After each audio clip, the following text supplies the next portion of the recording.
Terima kasih atas waktu dan kesempatan yang diberikan kepada saya. Saya atas nama Simforanis Kajajawa dari kelas 11 IPS 5 akan mempresentasikan artikel ilmiah yang berjudul Dampak COVID-19 terhadap tenaga kerja di Indonesia.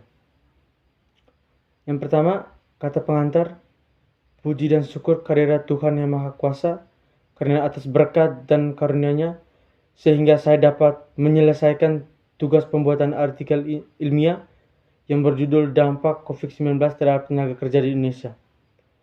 Adapun tujuan dan penulisan artikel ilmiah ini untuk memenuhi satu syarat kenaikan kelas dan juga bertujuan untuk menambah wawasan pengetahuan tentang wabah penyakit COVID-19 bagi para pembaca dan penulis.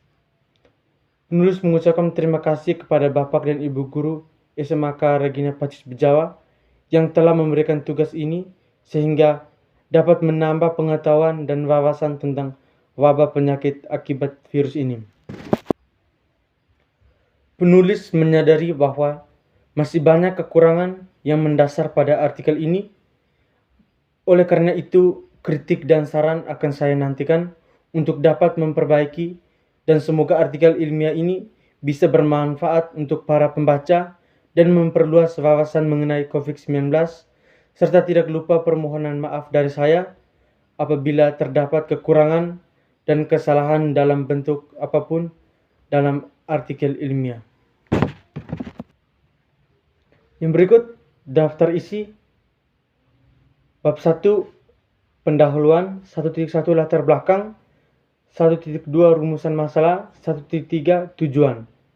Bab 2 pembahasan, 2.1 sejarah perkembangan COVID-19, 2.2 pengertian COVID-19, 2.3 penyebaran COVID-19, 2.4 gejala COVID-19, 2.5 penyebaran coronavirus, 2.6 pencegahan coronavirus. Yang berikut bab 3 penutup, 3.1 kesimpulan, 3.2 saran. Yang berikut bab 1 pendahuluan, 1.1 latar belakang.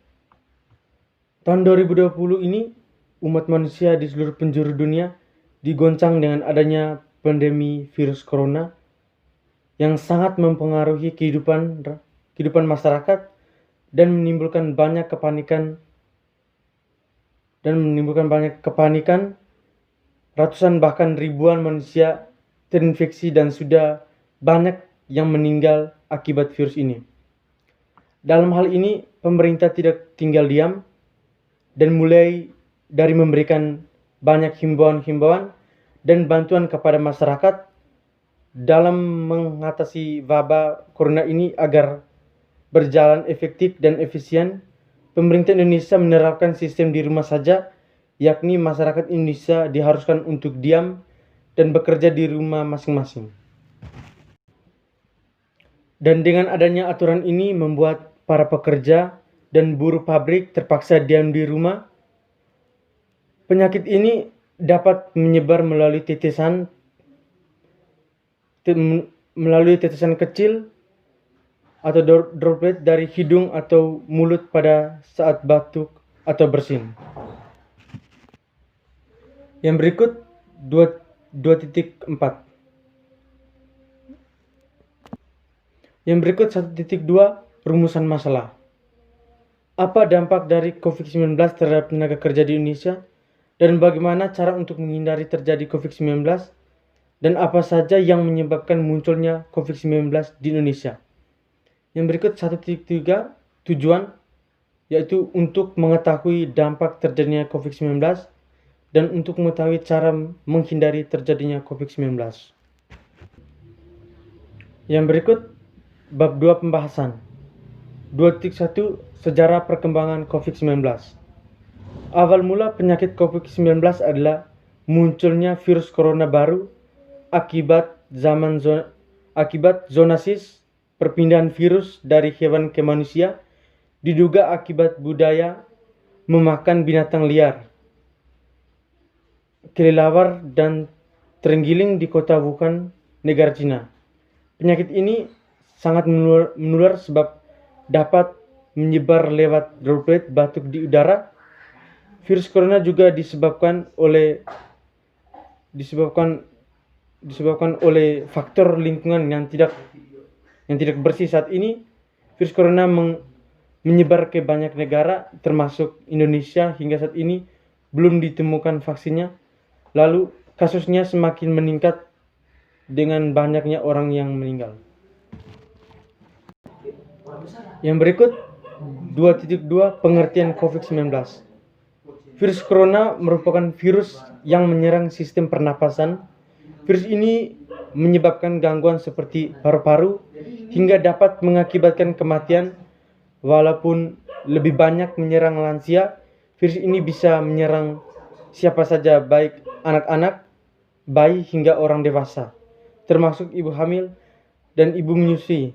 Infeksi virus ini pertama kali di kota Wuhan pada akhir Desember 2019. Virus ini menular dengan sangat cepat dan telah menyebar ke hampir semua negara termasuk Indonesia. Yang berikut 2.3 penyebaran COVID-19. Banyak aspek yang mengenai bagaimana coronavirus menyebar selama kontak dekat, seringkali oleh titisan fosil yang menghasilkan selama batuk, bersin atau berbicara. Titisan ditularkan dengan menyebabkan infeksi batuk ketika dihirup oleh orang-orang dan kontak dekat 1 hingga 2 meter. Virus corona menular melalui orang-orang yang terinfeksi virus corona. Penyakit dapat menyebar melalui pesan kecil dan hidung atau mulut ketika seorang yang terinfeksi ini bersin atau batuk. Pesan ini kemudian mendarat di sebuah benda atau permukaan yang lalu disentuh dan orang sehat tersebut menyentuh, dan mata dan hidung mereka akan terkena virus tersebut. Yang berikut 2.4 gejala COVID-19. Gejala awal infeksi virus ini bisa menyerupai gejala flu, yaitu demam, pilek, batuk kering, sakit tenggorokan, dan sakit kepala. Setelah itu, gejala dapat dihilangkan atau apabila mengalami demam tinggi, batuk, berdahak, dan pengobatan coronavirus infeksi atau COVID-19 belum bisa diobati, tetapi ada beberapa langkah yang dapat dilakukan dokter untuk merendahkan gejala dan mencegah penyebaran COVID-19.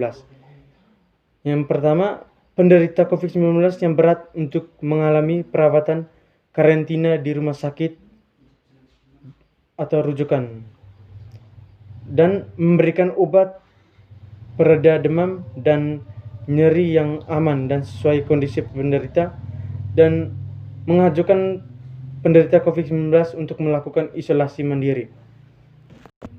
Dan yang berikut 2.6 pencegahan virus corona.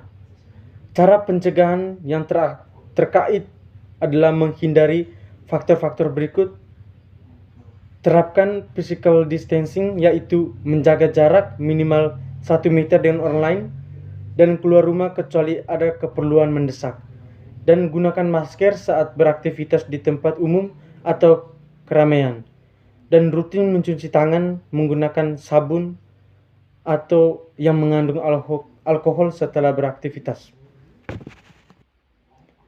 Dan tingkatkan daya tahan tubuh dengan pola hidup sehat dan hindari kontak langsung dengan penderita COVID-19 dan orang-orang yang dicurigai positif atau orang-orang sakit, misalnya demam, batuk, pilek. Juga kebersihan yang sering disentuh, kebersihan lingkungan termasuk kebersihan rumah. Yang berikut bab 3 penutup. 3.1 kesimpulan. Dari virus ini kita dapat menyadari betapa pentingnya kesehatan selama ini bagi tubuh kita. Banyak yang tidak mencuci tangan, menyentuh bagian mata, bagian mulut, bagian hidung, sehingga virus ini akan mudah masuk ke dalam tubuh melalui mata, hidung, mulut. Selama masa pandemi ini kita harus menjaga jarak dengan orang lain kira-kira 1 meter ataupun tetap di rumah, keluar hanya apabila darurat. Yang berikut 3.2 saran. Sebaiknya kita mengikuti pemerintah yang dianjurkan oleh pemerintah dan para medis untuk isolasi mandiri di dalam rumah agar kita dijauhkan dari penyebaran virus corona, dan juga menjaga kebersihan diri dengan mencuci tangan setiap melalui suatu kegiatan dan sesudah kegiatan. Terima kasih.